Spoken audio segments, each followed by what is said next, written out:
आज का हमारा टॉपिक है structure and classification of microbes. आज हम पढ़ेंगे क्लासिफिकेशन क्या होता है माइक्रोब्स का। तो माइक्रोब्स के अंदर आते हैं bacteria, virus, algae, protozoa and fungi. ये सभी है ना माइक्रो ऑर्गेनिज्म के पार्ट हैं। इसके बाद हम देखेंगे बैक्टीरिया के बारे में डील करेंगे। तो बैक्टीरिया मॉर्फोलॉजी के बारे में जानेंगे। मॉर्फोलॉजी होती है हम जिसमें स्ट्रक्चर, शेप, साइज, अरेंजमेंट इन सब के बारे में डील करते हैं। तो बैक्टीरियल का शेप हो सकता है स्पेरिकल हो सकता है, जिसको हम ओवल भी बोलते हैं। रॉड शेप्ड हो सकता है बैकिली, और rod that are helically curved यानी कि स्पाइरल शेप में हो सकता है। और उनका शेप डिफरेंट भी हो सकता है, जिसको हम प्लियोमॉर्फिक बोलते हैं। जिनका शेप कोई स्टेबल नहीं होता उनको हम प्लियोमॉर्फिक बोलते हैं। इसके बाद हम बात करें classification of bacteria. Classification of bacteria को डिवाइड किया गया है according to shape, size, arrangement and उसके ऑक्सीजन रिक्वायरमेंट के बेसिस पे। तो पहले हम देखेंगे, तो अभी हम according to shape of bacteria देखेंगे। According to shape of bacteria जैसे डिफरेंट शेप्स होते हैं। कुछ बैक्टीरिया कोकाई होते हैं यानी कि स्पेरिकल होते हैं, कुछ को देखा जाता है कि वो रॉड शेप में या फिर बैकली होते हैं, और कुछ देखा जाता है जिनका कोई स्टेबल शेप नहीं होता। तो आज हम इनके बारे में डील करेंगे। जो फर्स्ट है वो है स्टाफाइलोकोकस, जो कि क्लस्टर फॉर्म में होता है, एक गुच्छेनुमा रूप में होता है। उसको हम बोलते हैं स्टाफाइलोकोकस और क्लस्टर। इसका डायग्राम है। सेकंड है इन चेन, जिसको हम स्ट्रेप्टोकोकस बोलते हैं। इनका अरेंजमेंट होता है एक चैन की तरह, जैसे कि एक चैन होती है वैसे ही इनका अरेंजमेंट होता है, और ये ओवल शेप में होते हैं सभी के सभी। थर्ड इसका देखेंगे कि थर्ड इसमें देखा जाता है कि होता है डिप्लोकोकाई। डिप्लोकोकाई मतलब होता है कि दो स्पेरिकल शेप के बैक्टीरिया आपस में जुड़े हुए होते हैं, इनको हम बोलते हैं डिप्लोकोकाई। फोर्थ है इसमें टेट्राड। टेट्राड मतलब होता है कि ना कोई चार बैक्टीरिया जो कि ओवल शेप के हैं आपस में जुड़े हुए हैं, उनको हम बोलते हैं टेट्राड। नेक्स्ट हम बात करते हैं बैकिली के बारे में, जो कि रॉड शेप्ड होता है। उसके अंदर क्या क्या आता है? उसके अंदर आता है कोको बैकिली। इनका रॉड शेप्ड होता है। कोको बैकिली इस शेप का होता है। सेकंड हम देखते हैं, इसके अंदर आता है डिप्लोकोकाई।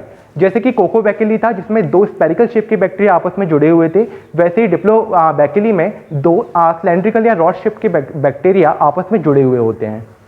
थर्ड हम देखते हैं कर्व्ड शेप्ड और कॉमा शेप्ड, यानी कि इनका शेप होता है, इसका कॉमा शेप का होता है। इसका एग्जाम्पल है विब्रियो। ये कॉमा शेप का बैक्टीरिया होता है जो कि बैकिली के अंदर पाया जाता है। इसके बाद हम बात करेंगे बैकिली के अंदर फोर्थ की, जो है स्पिरोचेट्स। स्पिरोचेट्स एक फ्लेक्सिबल कॉइल शेप्ड बैक्टीरिया होता है, जिसको एक कॉइल की तरह देखा जाता है। इसका डायग्राम मैंने यहाँ मेंशन किया हुआ है। ये कॉइल की तरह होता है और बैकिली के अंदर आता है। ये लॉन्गर होता है, फ्लेक्सिबल होता है और कॉइल शेप्ड का होता है। इसके बाद हम बात करेंगे एक्टिनोमाइट्स की। एक्टिनोमाइट्स जो बैक्टीरिया है वो भी इसके अंदर आता है बैकिली के अंदर, और इसके ब्रांचिंग और फ्लामेंटस बैक्टीरिया बोला जाता है। इसके अंदर काफ़ी सारी ब्रांचेस निकली होती हैं। कुछ इस तरीके का डायग्राम होता है, एक ब्रांच के अंदर से दूसरी ब्रांच, और इस तरीके से ये बढ़ता चला जाता है। ये हायर बैक्टीरिया के अंदर आता है। इसके बाद हम देखेंगे माइकोप्लाज्म, यानी कि इसके बाद देखिए without stable bacteria. Without stable bacteria क्या होता है? विदाउट स्टेबल बैक्टीरिया वो होते हैं जिनकी कोई स्टेबल मॉर्फोलॉजी नहीं होती है, जिनका कोई स्टेबल साइज, शेप नहीं होता है। इनको हम बोलते हैं माइकोप्लाज्म। इसमें लिखा है some bacteria are cell wall deficient and do not possess a stable morphology, यानी कि कुछ ऐसे बैक्टीरिया होते हैं जिनमें सेल वॉल नहीं पाई जाती है और उनका कोई स्टेबल शेप स्टेज नहीं होता है। इसके बाद हम बात करेंगे according to size of bacteria, यानी कि अब हम साइज के अकॉर्डिंग देखते हैं कि बैक्टीरिया के क्या क्या साइज होते हैं। इसके अंदर दो पाए जाते हैं। First one is the higher bacteria and second one is the lower bacteria.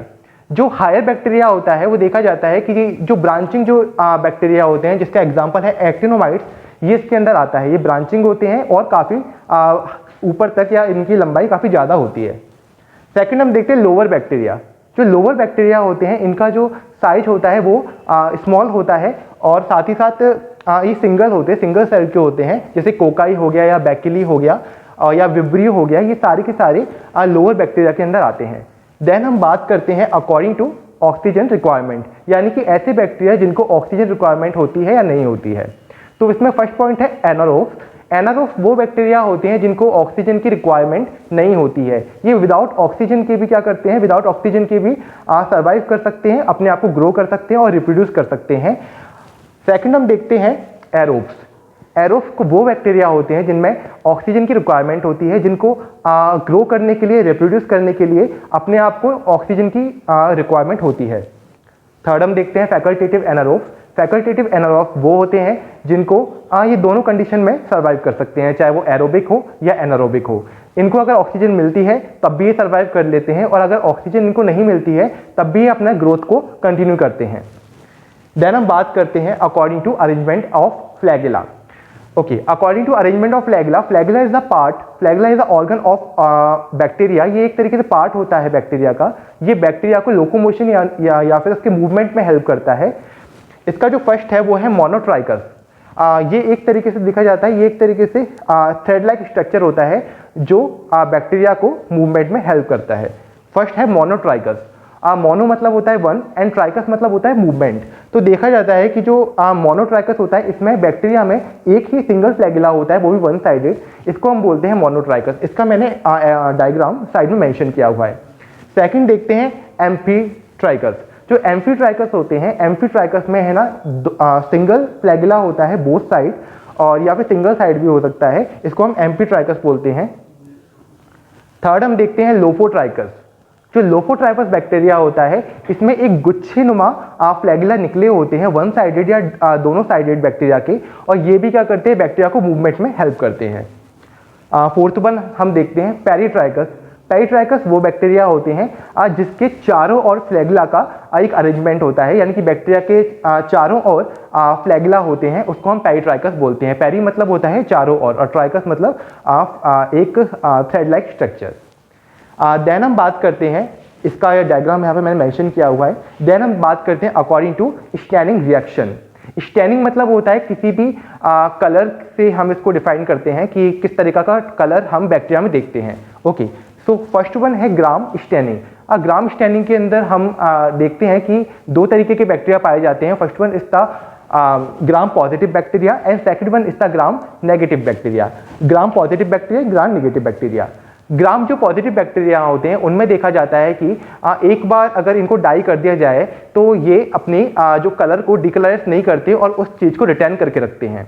और वहीं ग्राम नेगेटिव बैक्टीरिया में देखा जाता है कि एक बार ये डाई हो जाते हैं, उसके बाद जब इनको फिर से डिकलराइज किया जाता है तो इनका जो स्टेन होता है वो हट जाता है, और ये इनको कलर के बेसिस पे भी डिफ्रेंशिएट किया जा सकता है।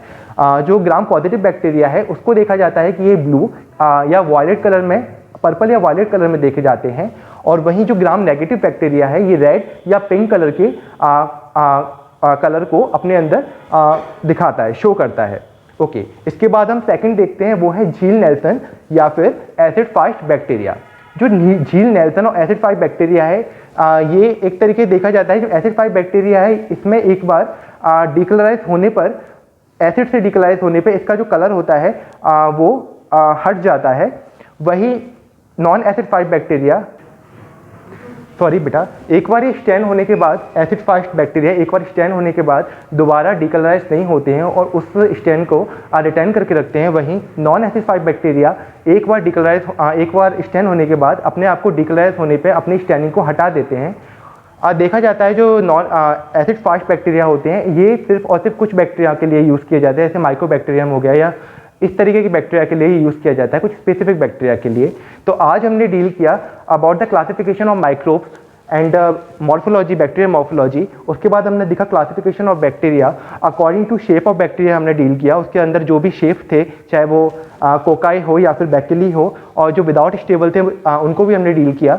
इसके बाद हमने देखा according to size of bacteria, जिसके अंदर higher bacteria and lower bacteria थे। थर्ड हमने डील किया था according to O2 requirement. O2 requirement के अकॉर्डिंग हमने देखा कि एरोब्स, एनारोब्स और फैकल्टेटिव एनारोब्स कौन से बैक्टीरिया होते हैं। इसके बाद हमने according to arrangement of flagella deal किया कि फ्लैगेला के अकॉर्डिंग किस तरीके से हम डिवाइड कर सकते हैं, एंड उसके बाद हमने according to staining reaction deal किया। सो आई होप आपको आज की क्लास समझ में आई होगी। If you have any doubt आप पूछ सकते हैं। Thank you.